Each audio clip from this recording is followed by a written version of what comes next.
Dear friends, welcome to this week's virtual Drasha. This week we have the incredible privilege of Parshas Behar. But in addition to just having another week, Baruch Hashem, filled with Kedusha, with Bracha, with Simcha, as we head towards our journey to the end of Sefer Vayikra, we also celebrated Pesach Sheni. And in Meretz Hashem, this coming Motzei Shabbos and Sunday, we have the opportunity to celebrate Lag BaOmer, the 33rd day of the Omer. And the truth is, whenever you find such a general confluence of events, and especially again embedded in just the overwhelming circumstances that our people have been living through since October 7th, it behooves us to try to find a common theme. Is there something that links the experience of Pesach Sheni, Parshas Behar, and B'Sha'a Tova U'Mitzlachas Lag BaOmer, this coming Motzei Shabbos and Sunday? And perhaps, if we spend a few moments just focusing on each of these events or each of these things individually, we can in fact find a common theme. Let's start with Pesach Sheni. So the Torah tells us, this is skipping a little bit ahead in Chumash Bamidbar, Parshas Baloscha. The Torah says as follows. The Torah says, this is in Perek Tes, Pasuk Yud, chapter 9, verse 10. Dar b'nei Yisrael lemor, ish ki yatamei lanefesh o b'derech rechoka lachem, o l'dorosechem va'asa Pesach la'Hashem. The Torah says like this, Pesach, Carbon Pesach, observance of Pesach is such an incredibly important and seminal event, not just historically, but contemporarily as well. So the Torah deals with the following scenario. Obviously, the anchor, the centerpiece of Pesach was the Paschal Lamb, the Carbon Pesach. So what happens if a person was tamei, person was ritually impure, or b'derech rechoka, was too far away from the Beis HaMikdash and as such was unable to go ahead and offer up their Carbon Pesach? So the Torah creates Pesach Sheni. There's a makeup date. When is the makeup date? A month later, meaning the month of Iyar, on the 14th of Iyar, Wednesday of this past week. Pesach Sheni, you have the opportunity to go ahead and bring a makeup Carbon Pesach. Now, of course, without getting into all the details, all the technicalities, so you don't have a lot of the other halachos of Pesach, but halacha l'maisa, you're able to bring the carbon, a makeup date for the carbon.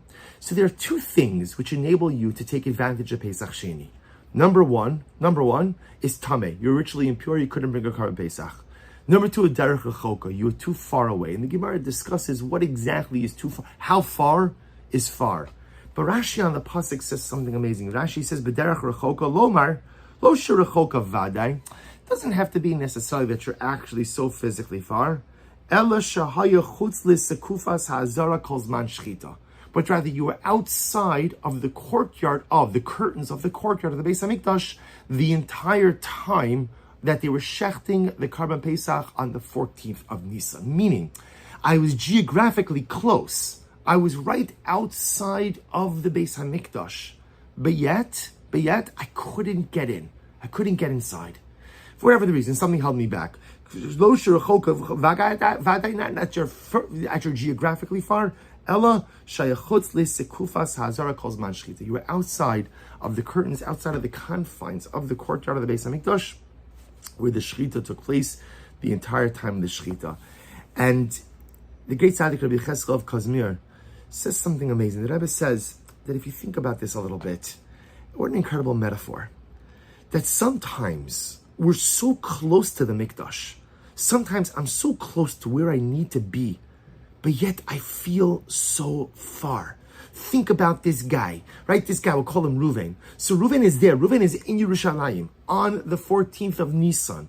Ruvain is on the Har HaBayis, on the Temple Mount, on the 14th of Nisan. Ruvain is but mere steps away from the actual Beis HaMikdash on the 14th of Nisan. But there's something that held him back. There's something that kept him at a distance. He just, for whatever the reason, wasn't able physically to go ahead and take those extra few steps right into the Beis HaMikdash. So often in life we embark on a mission, on a life initiative, something you want to accomplish, and then it gets hard, and then it gets difficult, and you could fill in the blank. It could be an initiative to improve myself, to improve my relationships, to work on my avodas Hashem, and I start and I'm going, but then the journey becomes long, and the journey becomes arduous, and the journey becomes difficult. And I'm ready to throw in the towel because I think to myself, I'm here. The finish line is all the way down there. It's too far. And comes Pesach Sheni and reminds us that sometimes the finish line is not as far as you think. Sometimes if you could just hold on just a little bit longer, you can make it into your mikdash. If you push yourself just a little bit further, you'll cross the finish line. if you gather the strength to just take a few more steps, you will find yourself in the courtyard, in the azara of personalistic accomplishment. Sometimes the things that seem so far are really within reach. And perhaps this becomes the theme of all of these other parshas, of Behar, of Lag BaOmer, all of these other life events that we are about to encounter. You know, Parshas Behar, I feel like every time I talk about Parshas Behar, I always quote the same pasuk. And I guess I'm drawn to it. The pasuk says as follows. The pasuk says, this is in Parachav Hey Pasuk Lamed, chapter 25, verse 35. V'chiyamuch achicha, if your brother will become downtrodden, umata yado imach, and he will extend his hand to you, v'chazak bo, hold on to him. Hold on to him, ger v'soshav, whether he's a ger, a soshav v'chayimach, and give him life along with you. So what's the pasuk saying? You see someone in trouble, and Rashi HaKadosh points out, you see someone in trouble, don't wait till they fall, don't wait till they falter, don't wait till they fail. But rather, again, if you see someone struggling, extend your hand, help them, steady them, give them the assistance that they want. The pasuk is directed to the helper. The pasuk is directed to the helper. But perhaps there's another meaning in this pasuk as well. And it's not just directed to the guy who is fine and extending help to another, but it's talking to the person who's struggling as well. How many times in life are we struggling with something and we feel that there's no one there to help me? There's no one there to be there for me. No one understands me. So I don't even bother to reach out. And meanwhile, had I just extended my hand, had I just kind of like sent up the flare, the SOS, I'm in trouble, I'm drowning, I'm having difficulty, there would be a whole support network around me. There might be a loving spouse who's willing to help. There might be really good friends who are willing to roll up their sleeves and help. There might be committed siblings or sometimes even committed children who are willing to help with whatever the struggle is. But people can't help you if they don't know what's wrong. But sometimes we feel so helpless. We feel such yeosh that we don't even know when and how to ask for help. And meanwhile, if we just asked, and it's hard to ask, but if we just asked, we would find so much support all around us. See, the pasuk isn't just talking about the helper. The pasuk is talking about the person who's struggling as well. See, if I'm the person who's struggling and I read this pasuk, I'm like, wow, you know what? If I extend my hand to help, right? If I extend my hand for help, if I reach out because I'm struggling, HaKadosh Baruch Hu has told my brothers, my sisters, my friends, my family, everyone around me, help out. Help is so close. Help is so close. So Pesach Sheni, your accomplishments are so close. You just have to work a little bit harder. Take a few more steps. Parshas Behar, help is so close, so much closer than you think. If you're struggling with something in life, you don't have to struggle alone. You don't have to struggle alone. Extend your hand, as difficult as that may be, and you'd be shocked, pleasantly shocked and surprised to see how much help and how much assistance is really there waiting for you. But people often can't know there's a problem unless you first tell them. And then we come to Lag BaOmer. Lag BaOmer is such a holy day, and it's such an overwhelming day, and especially again this year, Daf Yom, we're just learning all of the sugyas of Rabbi Lazar, the son of Rabbi Shimon Bar Yochai, who was with Rabbi Shimon Bar Yochai in the cave. According to one of the reasons that we celebrate Lag BaOmer, it was the day that Rabbi Shimon Bar Yochai and Rabbi Lazar emerged from the cave. It's the date of Rabbi Shimon Bar Yochai's yahrzeit, his date's anniversary of death, and it was the day, his last day in this world, in which he revealed all of the hidden mysteries of Torah to his disciples, who in turn disseminated it amongst the masses of Klal Yisrael. The entire concept of Torah's Hanistar, the hidden dimension, the esoteric dimension, the dimension upon which so much of Chassidus is built, comes from Rabbi Shimon Bar Yochai. Incredible. And the bonfire. Of course, the kindling of the bonfire, which kind of takes center stage this in every year of Lag BaOmer. So that bonfire has so many different symbolisms as well. The Tamei HaMinhagim brings down that on the day that Rabbi Shimon Bar Yochai died, his last day in this world, he wouldn't allow the sun to set until he gave over all the Torah he needed to give over. And as such, he delayed the sunset. So we light the bonfire. What does the bonfire do? The bonfire brings light into the darkness, symbolizing the prolonged or elongated day, the last day of Rabbi Shimon Bar Yochai's life. But I think along that same line, even aside from Rishon Bar Yochai, what a bonfire represents on a deeper level is that one little spark